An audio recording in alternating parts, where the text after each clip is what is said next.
तो hello everyone. आज हमारे पास एक ये Realme का C31 मोबाइल आया है जो एक अजीबोगरीब प्रॉब्लम में है। जैसे कि हमने इसको चार्जिंग पे लगाते हैं, सिर्फ एक रेड कलर का ऐसा एरर आ रहा है।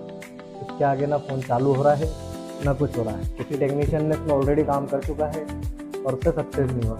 तो अब इसकी हम डीसी रीडिंग लेके देखेंगे कि डीसी रीडिंग पे क्या दिखा रहा है हमें और क्या प्रॉब्लम हो सकती है। तो वो आता है चार्जिंग का और चला जाता है, और नई बैटरी डाल ली तो भी सेम कहानी है।